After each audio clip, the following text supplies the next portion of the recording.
Hello friends, welcome back. First of all, tell me where in the world you are watching my video from. The laughter reached him before the words did.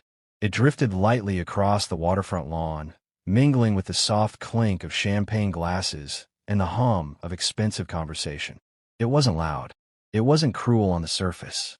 It was the kind of laughter that pretends to be harmless, the kind that wounds precisely because it asks you to smile along with it. He stood near the buffet table, a porcelain plate resting in his hands, still empty.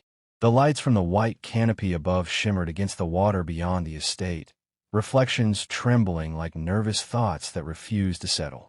Sterling Manufacturing's 40th anniversary had been dressed to impress. Manicured hedges, string lights suspended like constellations, servers moving with rehearsed elegance. Everything gleamed, everything except him. Catherine's voice carried clearly through the warm evening air. Calm, polished, practiced. Charity cases eat last. She said it with a smile, the kind that curves perfectly at the corners of the mouth without ever reaching the eyes. A few people nearby chuckled, not because the line was funny, but because laughter is often the price of belonging. A woman in pearls hid her grin behind her glass. A man in a tailored jacket nodded as if he'd just heard something clever. No one looked at him. Then Catherine did. Their eyes met briefly. She didn't flinch, didn't soften. She simply smiled wider, a smile sharpened by intention, and turned back to her audience. The plate in his hands suddenly felt heavier. He searched instinctively for Conrad. His son stood near the bar, surrounded by investors and executives, his posture open and confident. The suit he wore clung to him perfectly, as if it had been stitched for the man he wanted to be seen as. Conrad was laughing too loudly, gesturing with the easy authority of someone who believed the world had finally bent in his favor. For a moment, just one, Conrad's gaze drifted across the lawn. It landed on his father. Their eyes met, and then Conrad looked away, not in confusion, not in hesitation, but in decision. That silence cut deeper than Catherine's words ever could. The man lowered his eyes to the empty plate, as though it might explain something to him. It didn't. Slowly, deliberately, he placed it back onto the linen-covered table, untouched. No one noticed. No one questioned why a man at a celebration of abundance walked away hungry. He turned toward the exit. The gravel path crunched beneath his shoes, sharp and unmistakable. The sound echoed in his chest, pulling something loose from memory. Another night, another lifetime, another version of himself standing in an empty lot beside a woman who believed in him before anyone else did. 40 years earlier, that same sound had marked the beginning of everything. Now it marked the moment he became invisible. Behind him, laughter swelled again. Glasses clinked. Music rose. The party continued seamlessly, as if he had never been there at all. The drive away from the estate felt longer than it should have. Through the rearview mirror, the lights blurred into a distant constellation. Beautiful, unreachable, indifferent. He gripped the steering wheel with steady hands, though something inside him felt strangely hollow. Not angry. Anger would have burned hot and fast. This was colder, clearer. The city swallowed him slowly. Traffic lights flicked from red to green. Buildings passed like strangers who had no reason to remember his name. By the time he reached his apartment, 40 minutes had passed. 1 minute for every year he had given to the company, now celebrating without him. The building was old, the kind that carried the quiet dignity of having outlived its glamour. His one-bedroom apartment sat on the 8th floor, facing a row of other windows, other lives unfolding without him. The place was modest, functional, and silent. Too silent. He set his keys down and stood in the dim entryway, letting the quiet press in. This was not the home he had built with Eleanor. The house with the workshop out back, the smell of oil and sawdust clinging to the evenings, blueprints scattered across the kitchen table, while she balanced accounts beside him with a pencil tucked behind her ear. That house was gone now, sold after her passing. Too many rooms, too many echoes. He sat at the small table near the window and allowed his mind to drift backward, not by choice but by gravity. He met Eleanor at a county fair in the summer of 1976. He'd been 22, fresh out of engineering school, standing nervously beside a folding table displaying a prototype gear system he designed himself. Most people walked past without stopping. Machinery bored them. Eleanor didn't walk past. She stood there, studying his messy diagrams with an intensity that startled him. When he finished explaining friction reduction and torque efficiency, she smiled and said, "You're going to need someone to translate this into human language." He'd laughed. She hadn't been joking. 8 months later, they were married. A year after that, Sterling Manufacturing was born inside a rented workshop that smelled like oil, metal, and ambition. He built the machines. Eleanor built everything else. She negotiated contracts, tracked cash flow, convinced suppliers to give them time they hadn't earned yet. They survived on ramen and hope. They worked until exhaustion blurred into routine. When Conrad was born, Eleanor brought him to the factory in a carrier, placing him beside her desk while she ran payroll. She wanted him to see that success wasn't inherited. It was constructed inch by inch. For 40 years, they built something real. Then, 3 years ago, she was gone. Cardiac arrest. Morning laughter. Afternoon silence. The doctor said it was quick. Painless. There is no painless way to lose the person who made your life make sense. Without Eleanor, the world felt misaligned. Decisions came harder. Conversations felt heavier. And Conrad, once manageable under his mother's steady guidance, began drifting. Shortcuts turned into habits. Suggestions became demands. Board meetings shifted from discussions into confrontations. And still, he said nothing. Because grief is exhausting. Because hope is persuasive. Because sometimes love convinces you to wait far longer than you should. 7 years earlier, he had already saved Conrad once. Quietly, invisibly, when reckless ambition nearly destroyed Sterling. He had done it anonymously, believing humility would teach responsibility. It hadn't. And now, standing alone in a small apartment after being dismissed as obsolete, he finally understood something Eleanor had always known. Silence wasn't kindness. It was power. And he had surrendered it for far too long. The phone buzzed softly on the table beside him. A message illuminated the dark room. "Dad." Then another. "The business needs your investment." He stared at the screen. 40 years of sacrifice stared back with it. Slowly, he typed a reply. Never again.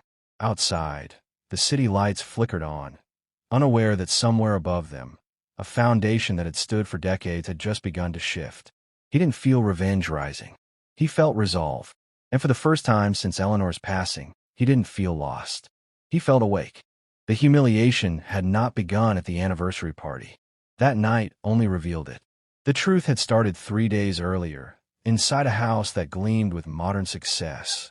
Glass railings, marble counters, carefully curated art chosen not for meaning, but for impression. He had moved into that house 6 months after Eleanor's death. Not because he couldn't live alone.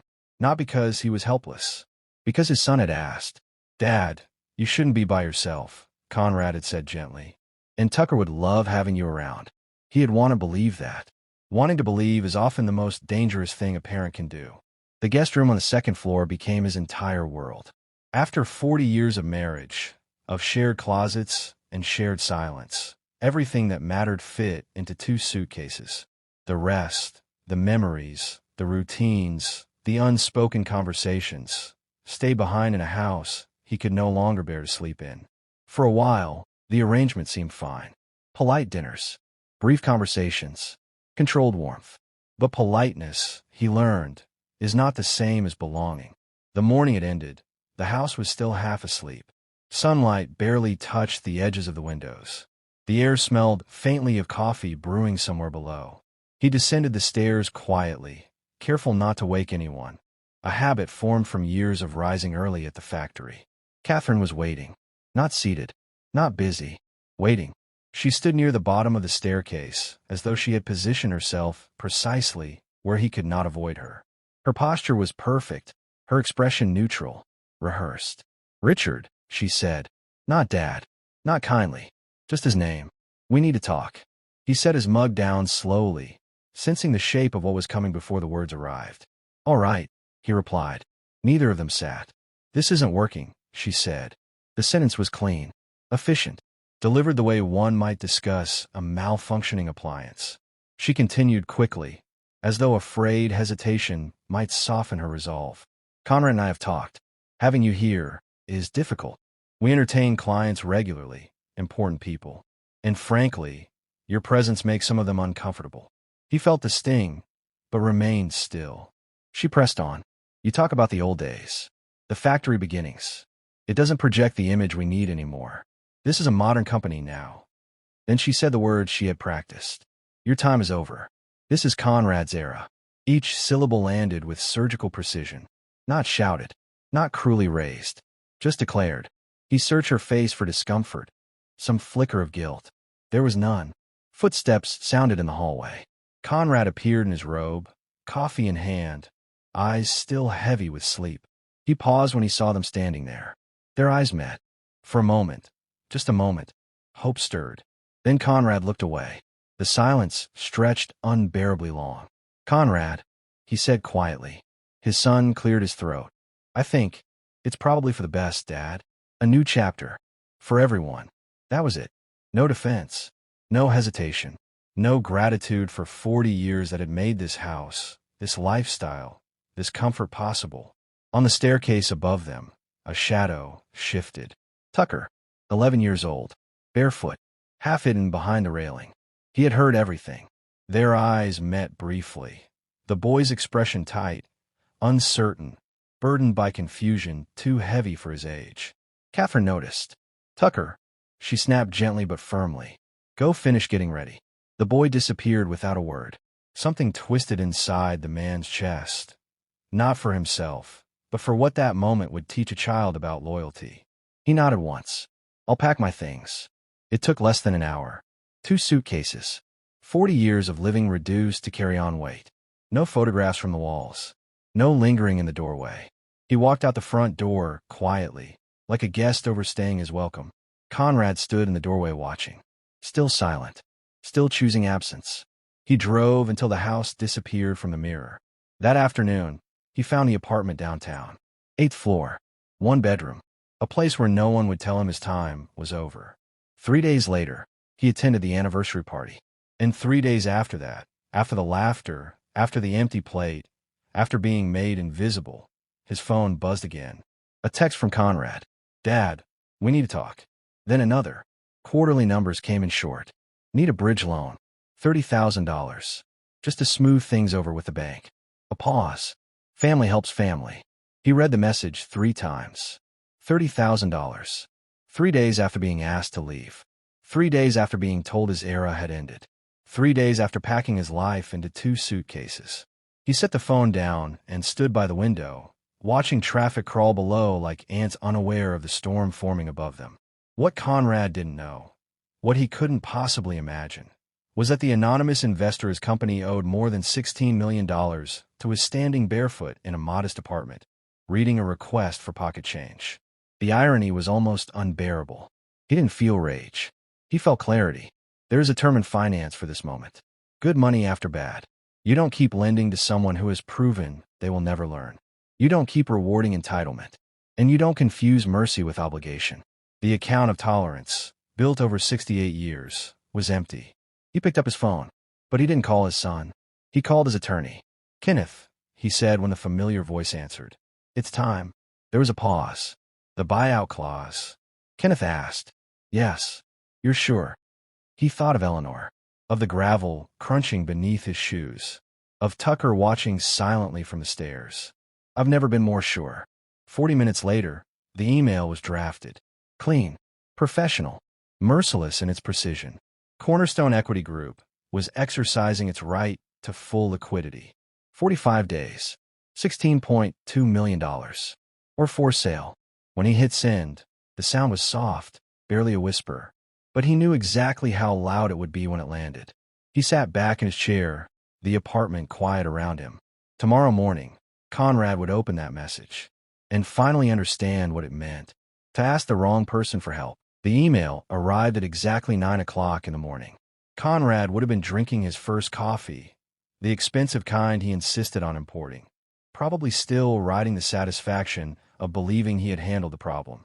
He had reached out to his father. Reliable. Predictable. The man who always fixed things quietly. What Conrad didn't know was that the silence he'd relied on for years was no longer protecting him. It was closing in. 15 minutes after the message was delivered, Kenneth called.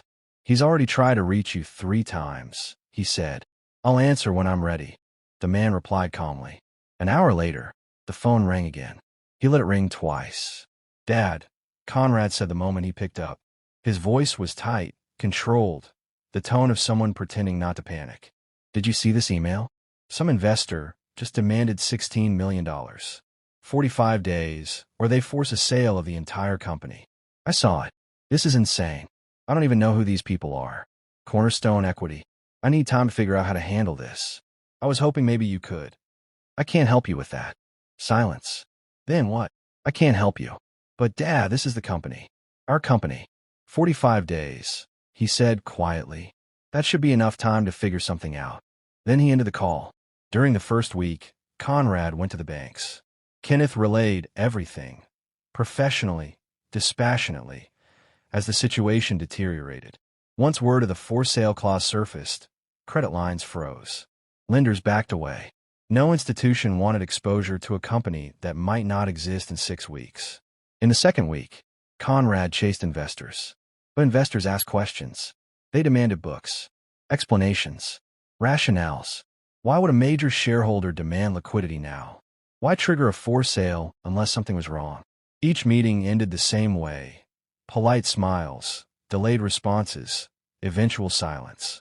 By the third week, Conrad's calls multiplied. 5 in one day, 6 the next. He answered only twice. Each time, his response remained unchanged. I can't help you with that. By the fourth week, the voice on the other end finally fractured. Dad, please. The word landed heavily. The board is panicking, Conrad whispered. Catherine is. He stopped himself. I don't know what to do. You asked me for $30,000, his father said evenly. 3 days after your wife told me my time was over. That was different. No, he replied. This is about the company. About our legacy. No, Conrad. This is about accountability. The call ended again. Weeks blurred together. Conrad sold personal assets, watches, vehicles, anything liquid. Catherine began calling everyone she knew, leveraging connections that evaporated the moment money was mentioned. Former clients declined politely. Old associates suddenly became unreachable. Even if he sold everything, the house, the cars, his personal holdings, it would barely touch a fraction of what was owed. $16 million is not a mistake you fix with effort. It's a reckoning. Through it all, the man felt no pleasure, no triumph, only inevitability. This wasn't revenge. It was gravity. On the 45th day, the deadline passed. Kenneth called that evening. It's done, he said. They couldn't raise the funds. The for-sale clause has been triggered. A pause. I've scheduled a meeting. Day after tomorrow. 10 a.m. Conrad and Catherine will finally meet the investor. Good, he said. Richard, Kenneth added carefully. Are you certain you want to be there? He thought of Eleanor. I've never been more certain. The next morning, Conrad received another email. A meeting had been scheduled at Cornerstone Equity Group's offices. At last, the anonymous investor would reveal themselves. At last, he would understand. The elevator ride to the 38th floor was silent. The building was all glass and steel, the kind Conrad admired, the kind he believed signaled legitimacy. He arrived 10 minutes early. Through the conference room walls, he could already see them. Conrad, pacing near the window, phone in hand. Catherine seated at the table, arms crossed, jaw tight. They looked like people waiting for a verdict. In a way, they were. He adjusted his tie and opened the door. Conrad turned. Dad. Confusion rippled across his face. What are you doing here? He stepped inside calmly and closed the door behind him. I'm exactly where I need to be. Catherine frowned. This is a private meeting. We're waiting for the investor. I know. He walked to the head of the table and took the seat. Conrad's breath caught. 7 years ago, he said evenly, Sterling Manufacturing was 90 days from insolvency. Conrad froze. You were over-leveraged. The banks were circling. Your accountant reached out before you did. The words landed slowly. You told me you'd secured emergency funding. A private equity firm. $6.5 million. Conrad swallowed. That money came from me. The room went silent. That's not possible, Conrad whispered. It's documented, he replied. Cornerstone Equity was formed in Kenneth Morgan's office. I liquidated retirement accounts, investments, everything Eleanor and I built. Realization spread across Conrad's face like frost. Your Cornerstone. I am. Catherine leaned forward sharply. Then why tell us now? Because 45 days ago, he said, you asked me for $30,000. He let the number hang in the air. I decided it was time you understood what family actually meant. Conrad collapsed into his chair. I don't understand, he said quietly. If you saved us then, why this now? He stood. Because you confuse silence for weakness. Then he placed a folder on the table. There's one more matter. Inside were audits. Ledgers. Wire transfers. Over $900,000 in misappropriated funds, he said calmly. Unauthorized travel. Personal renovations. Tuition coded as business expenses. Catherine said nothing. Your equity payout, he continued, after clawbacks and penalties, is zero. Catherine exploded. Zero. Yes. He placed 2 corporate credit cards on the table. One with Conrad's name. One with hers. He took the scissors and cut them. Clean, final. You have nothing left. He buttoned his jacket. This meeting is over. Conrad dropped his face in his hands. Catherine stared at the shredded cards, already calculating her exit. He felt no triumph, only peace. 3 days later, the wire transfer arrived. $14.7 million. He stared at the number, not with greed, but with confirmation. It had never been about the money. It was about dignity, about standing when you've been told to sit, about remembering your worth when others forget it. A week later, he sat on the porch of a quiet new home, modest, warm, chosen by him. A letter arrived. Conrad's handwriting. He read it once, folded it, placed it in a drawer. Some lessons arrived too late for reply. As the sun dipped low, the sky burned gold, Eleanor's favorite color. He almost felt her beside him. For the first time in 3 years, dinner tasted different. Not like obligation, not like charity. It tasted like freedom. At 68, he finally understood. You don't eat last when you know your worth. You eat when you decide you're done being invisible. The elevator rose in silence. 38 floors of polished steel and mirrored walls reflected a man who no longer looked uncertain. His back was straight. His hands were steady, not because he felt powerful, but because he no longer needed to prove anything. The doors opened softly. Cornerstone Equity Group, a name that had lived in shadows for 7 years. Beyond a reception area waited a glass-walled conference room, suspended high above the city. Morning light spilled across the polished table inside, sharp and unforgiving. From the hallway, he could already see them. Conrad stood near the window, phone pressed to his ear, pacing in short, frantic steps. His shoulders were tight, his movements erratic, the posture of a man running out of options. Catherine sat at the table, arms crossed, jaw clenched, still trying to look composed while everything beneath her was collapsing. They did not see him at first. He paused outside the room, not out of hesitation, but out of awareness. He understood something now that he hadn't before. This room was not for revenge. It was for truth. He opened the door. The hinge made a soft click. Conrad turned. For a fraction of a second, his face registered confusion, the kind that flickers when the mind rejects what the eyes report. Dad, he said. The word came out smaller than he intended. What are you doing here? The man stepped inside and closed the door behind him. The glass sealed with a muted finality, shutting out the world. I'm exactly where I need to be, he replied. Catherine's eyes narrowed instantly. This is a private meeting, she said sharply. We're waiting for the investor. I know. He walked past them and took the seat at the head of the table. The chair slid back with a quiet scrape. Something shifted in the air. Conrad stared. Dad, this isn't funny. We're in serious trouble. Cornerstone Equity, just 7 years ago, the man said calmly, cutting through the panic. Sterling Manufacturing was 90 days away from collapse. The words landed like a dropped glass. Conrad froze. You had over-leveraged the company, he continued. Loans stacked on loans. A headquarters you couldn't afford. Growth you assumed would never slow. Catherine shifted uncomfortably. The banks called before you did, he added. Your accountant reached out to me in private. Conrad swallowed hard. You told me you'd secured emergency funding, the man said. An anonymous private equity firm. $6.5 million. He leaned forward slightly. That money came from me. Silence. Not the awkward kind. The devastating kind. Conrad's mouth opened, then closed. That's not possible, he whispered. It's documented, the man replied. Cornerstone Equity Group was formed in Kenneth Morgan's office. I liquidated retirement accounts, long-term investments, everything your mother and I built over 40 years. Catherine's eyes flicked between them. You're saying, Conrad's voice trembled, you're Cornerstone? I am.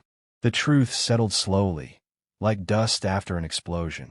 The man his wife had evicted, the father he had ignored, the figure he had dismissed as obsolete, owned nearly half of everything he thought was his. Catherine found her voice first. Why tell us now? She demanded. Why destroy everything? The man met her gaze without blinking. Because 45 days ago, you asked me for $30,000. He paused. Family helps family, you said. The words echoed in the room like a verdict. Conrad dropped into his chair, hands trembling. If you saved us back then, he said quietly, why do this now? The man stood. Because you confused silence with weakness, he said, and patience with permission. He reached into his briefcase and removed a folder, placing it carefully on the table. There's one more matter. He opened it. Inside were highlighted ledgers, expense reports, wire transfers, clean, undeniable. A forensic audit was conducted over the past 45 days, he said. What it revealed was not surprising. He turned a page. $280,000 in unauthorized travel expenses. Another page. Corporate vehicles leased for personal use. Another. Country club memberships. He looked up. And then there's Catherine's salary. $150,000 a year for 3 years. Chief Brand Officer. Catherine stiffened. No deliverables, he continued. No campaigns. No measurable contribution. Her lips tightened. And finally, he said, $180,000 in personal expenses coded as business costs. Home renovations. Tuition. Family vacations. He closed the folder. Total misappropriation. Approximately $910,000. Conrad's breathing grew shallow. Dad, please, he said. We can fix this. Just give us time. The buyer won't, the man replied. He slid another document forward. A clawback clause. Conrad scanned it, eyes widening. Your 30% equity, the man said calmly, was valued at approximately $5.4 million. He paused deliberately. After fees, penalties, and recovery of misappropriated funds, your net payout is zero. Catherine surged to her feet. Zero. You can't do this. I already have. He reached into the folder once more and removed 2 corporate credit cards. One with Conrad's name, one with Catherine's. He placed them side by side on the table. Then he took the scissors. The cut was clean, sharp, final. First Conrad's, then Catherine's. The plastic had slid apart between them. You have no money, he said quietly. No company. No leverage. He straightened his jacket. This meeting is over. Conrad's shoulders collapsed inward. His face disappeared into his hands. The sound that escaped him was not anger. It was something smaller, broken. Catherine remained frozen, staring at the cards, already calculating how to survive without him. The man felt no triumph, only stillness. This was not revenge. This was consequence. He walked to the door. Goodbye, Conrad. He didn't wait for a response. The hallway outside was quiet. The elevator arrived. As the doors closed, he felt no urge to look back. Some chapters end not with forgiveness, but with finality. 3 days later, the wire transfer arrived. $14.7 million. He stared at the screen, not in disbelief, but confirmation. It had never been about money. It was about dignity. A week later, he sat on the porch of a modest home. Not a mansion, not a display of power, just a place chosen freely. A letter arrived. Conrad's handwriting. He read it once, folded it, placed it in a drawer. Some apologies come after the lesson has already been paid for. As the sun sank low, the sky burned gold, Eleanor's favorite color. For the first time in 3 years, his dinner tasted different. Not like obligation, not like charity. It tasted like freedom. At 68, he finally understood. You don't reclaim your worth by shouting. You reclaim it by standing and refusing to move.